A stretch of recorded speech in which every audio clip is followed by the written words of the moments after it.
Welcome to Mahi's kitchen. இன்றைக்கி நம்ம பார்க்க போகிற சமையல் சிம்பிளான சிக்கன் கிரேவி. ரொம்பவே டேஸ்ட்டாகவே இருக்கும். வாங்க எப்படி செய்யுதுன்னு பார்க்கலாம்.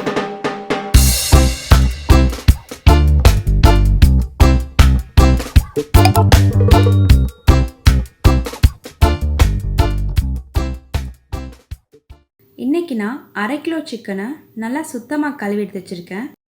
இதில் 1/2 டீஸ்பூன் உப்பு, 1/2 டீஸ்பூன் மிளகாய்த்தூள் சேர்த்து நல்லா கலந்து தனியாக எடுத்து வச்சுக்கலாம். அடுத்து ஒரு பேனில் 3 டேபிள் ஸ்பூன் ஆயில் ஆட் பண்ணிக்கிறேன். ஆயில் ஹீட் ஆனதும் 3 பட்டை, 4 கிராம்பு, 2 ஏலக்காய் சேர்த்துக்கிறேன்.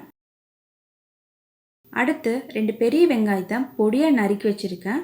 அதை இதில் ஆட் பண்ணிக்கலாம்.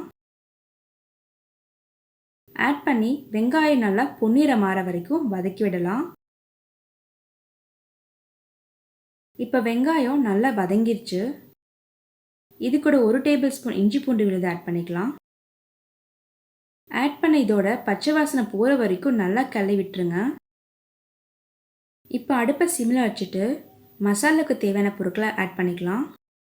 1 டீஸ்பூன் ஜீரகத்தூள், 1 teaspoon சோம்புத்தூள், 1/2 table spoon garam masala, 1 teaspoon மஞ்சத்தூள்,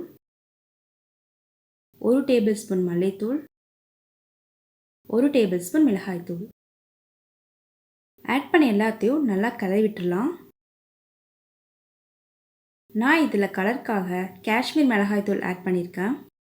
நீங்கள் வேணும்னா நார்மல் மிளகாய்த்தூள் யூஸ் பண்ணி கூட இதை செய்யலாம். அடுத்து 3 மீடியம் சைஸ் தக்காளியை பொடியாக நறுக்கி வச்சுருக்கேன். அதை மசாலா கூட ஆட் பண்ணிடலாம்.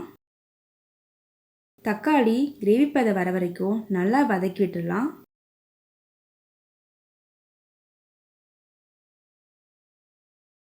தக்காளி நல்லா வதங்கிடுச்சு. இந்த டைமில் நம்ம ஆல்ரெடி மேரினேட் பண்ணி வச்சுருக்க சிக்கனை இது கூட ஆட் பண்ணிடலாம். சிக்கன் மசாலாவோட நல்லா மிக்ஸ் ஆகணும். அதனால கொஞ்சம் நேரம் கிளறி விட்டுடலாம்.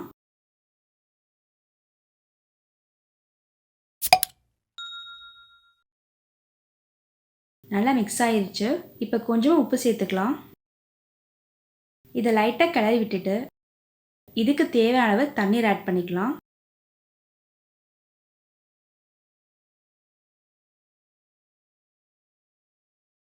இப்போ சிக்கன் வேகணும். அதனால் ஒரு மூடி போட்டு 15 நிமிஷம் வேக வைக்க போகிறேன். 15 நிமிஷம் ஆயிடுச்சு. வாங்க ஓப்பன் பண்ணி பார்த்துடலாம். பாருங்கள், நம்ம கிரேவி நல்ல கலர்ஃபுல்லாக வந்திருக்கு.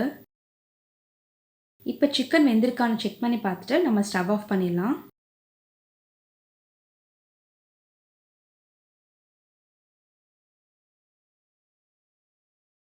ஃபைனலாக கொஞ்சம் கொத்தமல்லி தழையை தூவி கலந்து விட்டுருங்க. அவ்வளோதாங்க, நம்ம சிக்கன் கிரேவி ரெடி ஆயிடுச்சு. இப்போ இது ஒரு பவுலில் மாற்றி சர்வ் பண்ணால் போதும்.